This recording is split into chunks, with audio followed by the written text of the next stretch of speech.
কারোর ওপর প্রচণ্ড বিশ্বাস রাখার পর সে যদি হঠাৎ করে বিশ্বাস ভেঙে দেয়, তখন মনের অন্তঃস্থলে এতটা কষ্ট লাগে যে দ্বিতীয়বার আর কাউকে বিশ্বাস করতেই মন চায় না। তারপর মন বলে, তুই যার ওপর বিশ্বাস করছিস সে তোর বিশ্বাসকে নিয়ে ছিনিমিনি খেলবে না তো। আসলে আজকের দিনে মানুষের প্রকৃতিটাই এইরকম।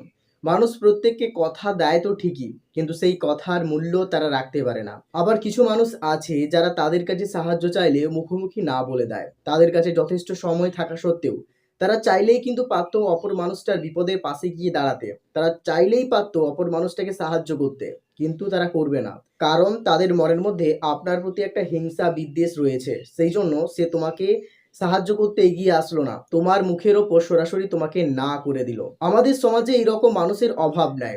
আমাদের সমাজটা যখন এইরকম, অন্যদিকে এমন কিছু ভালো মানুষও আছে যারা আমাদেরকে আমাদের বিপদে আপদে সাহায্য করতে এগিয়ে আসে। যদিও তারা আমাদেরকে চেনে না, তবুও কিন্তু আমাদেরকে সাহায্য করার জন্য দাঁড়ায়। এই রকম মানুষের জন্য রইল শ্রদ্ধা, ভালোবাসা। আর যারা মানুষের বিপদে তাকে সাহায্য করতে এগিয়ে না এসে বরঞ্চ তার বিপদটাকে দেখে উপহাস করে তাকে এড়িয়ে যান, এই সকল মানুষদেরকে আমি জানাই ধিক্কার। আসলে আমরা যখন কারোর কাছে সাহায্য প্রার্থনা করি, তখন কিছু মানুষ আছে যারা ইচ্ছা করে আপনাকে এড়িয়ে যায়, আপনাকে সাহায্য করতে চায় না।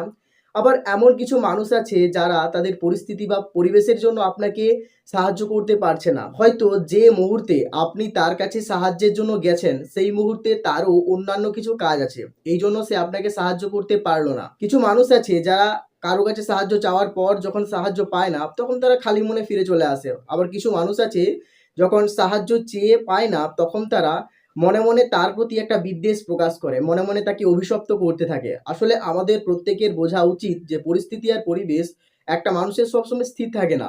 কিন্তু যাদের পরিবেশ আর পরিস্থিতি ভালো থাকা সত্ত্বেও তোমাকে সাহায্য করতে এগিয়ে আসলো না, তাদের প্রতি জানাই তিরস্কার।